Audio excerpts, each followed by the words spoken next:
What up, YouTube? Welcome to Chicago Reacts. My name is Jared, today joined by the beautiful Kelly. And today we're going to be reacting to Otto von Bismarck, the Wildman Bismarck, Extra History number 1. Be sure to like and subscribe to our channel for more of our content. Otto von Bismarck, I've never heard of him in my whole life. I haven't either. Interested to see what this is about. Yeah, this one should be good. You cannot always tell the character of a man from the character of his youth.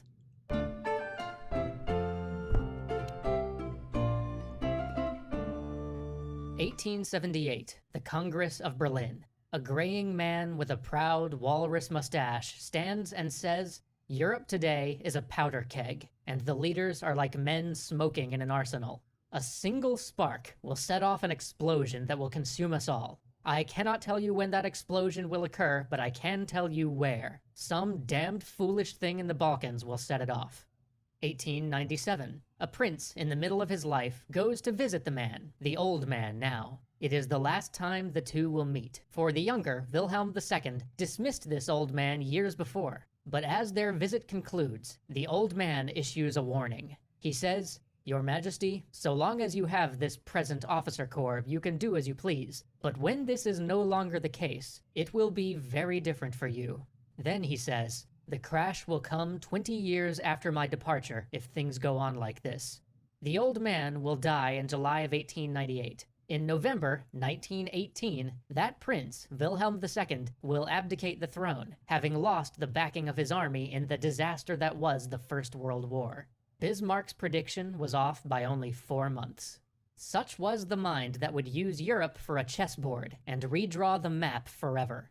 But this was something that few could see in his youth. Otto's time in grade school was middling, and we know little of his early teenage years. But at 17, when he enters college, we begin to get a picture of the man. 6 feet of dashing, with a tousled mane of copper blonde hair, often seen walking not with a walking stick, but with a twisted staff of iron. He cut a dashing figure. Classes weren't really for him. He stopped going almost immediately, preferring Byron and Walter Scott as tutors to any other. He was quick with words and equally quick to a challenge. He got himself into more than 1 duel per month while he was at his first university, engaging in 26 contests of honor and being wounded only once. To his dying day, he would insist that he was only wounded because his opponent's rapier broke.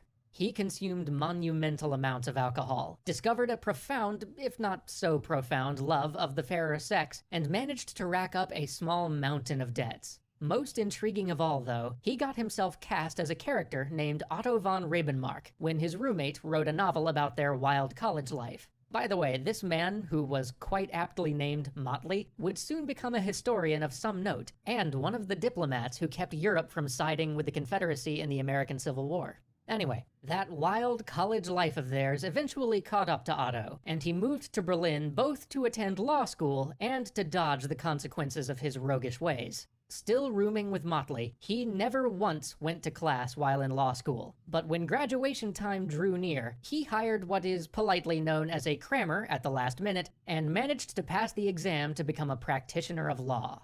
And all the while, he read voraciously. Not only romantic poets, but also history, economics, and philosophy. Although not the heady abstractions of Hegel or Kant that were the rage at the time. By the time he left law school, he felt ready for a career in the diplomatic service. Unfortunately, the foreign minister did not hold a high opinion of the diplomatic abilities of Prussian nobility, and preferred to hire from without. So, rather than being assigned some glorious foreign posting, Bismarck was soon sent to Aachen, a territory taken from the French in the Napoleonic Wars, and he was given the job of figuring out how to better integrate it into Prussia. This task never really captured his interest. It was the English he was far more interested in, for Aachen had become a popular spa and vacation spot for the English gentry, and, more notably, their daughters. Unfortunately, he was soon canned after he overstayed a river trip with one of these daughters by 3 months. It took some significant family influence to get this self-designated leave quietly swept under the rug, and Otto was soon involuntarily volunteered for the army. But before even his year of mandatory service was done, his mother took ill and died. This tragedy finally made his path clear. His father had never been good at managing anything, and his mother had run their more unruly estates. With her passing, Otto would take over this duty. A gentleman farmer's life for him. He was completely unprepared for this task, but he did still have his secret weapon, the one expedient that had carried him through every challenge life dealt him: cramming.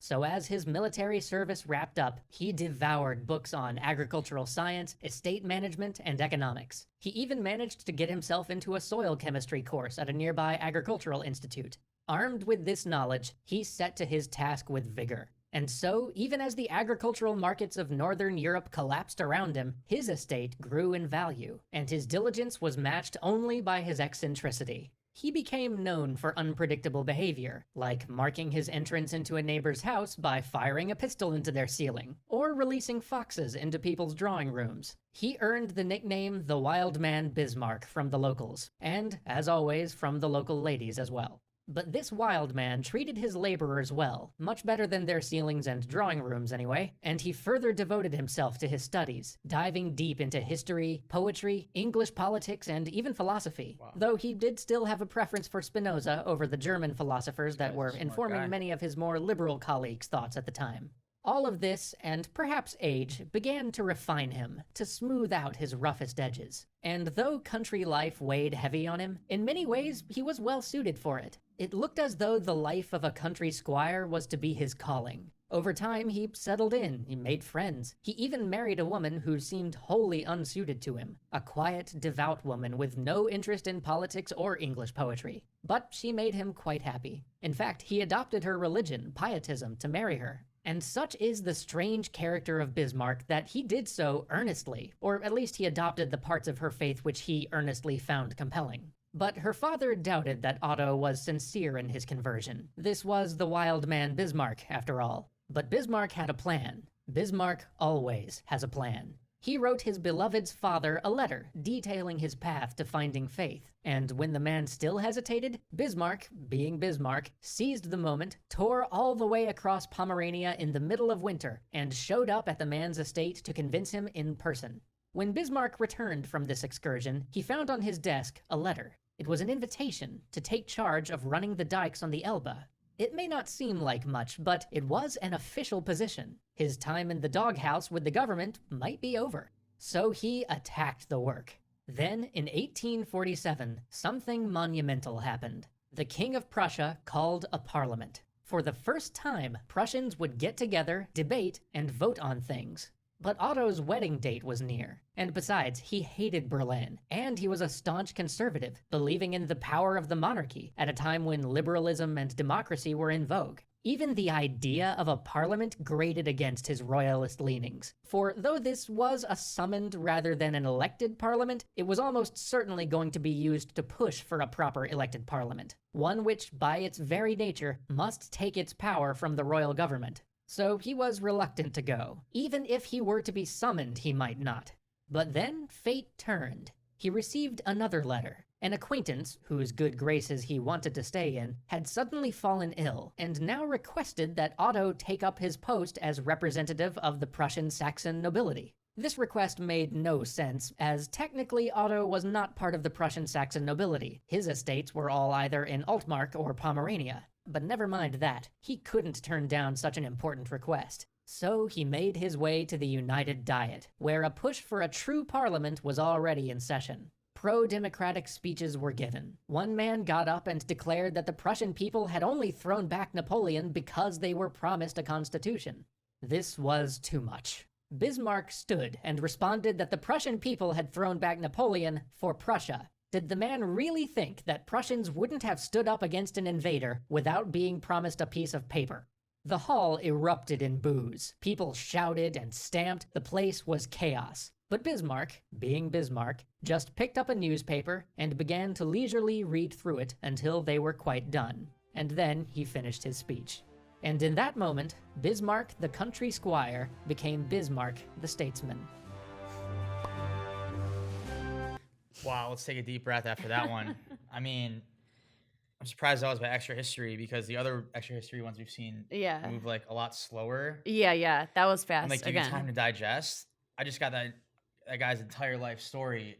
Yeah. Like spat out in like a 4-minute span. That was a lot to take in, but like, I mean, I just know he's like a jack of all trades. Otto von Bismarck, yeah, he's a guy that wears many hats. He's a very smart guy. He's very talented, clearly. He can do a lot of different things. Yeah. And It was just a lot of information. that was just a lot of information to take in. But Otto von It's like- Bismarck, the wild Yeah. man. Definitely a wild man. I think he earned that title based off Yeah. of everything he does, all the things that he does. Yeah, I agree. So that one was interesting. And thank you guys for watching this video. Be sure to like and subscribe and check out our other videos.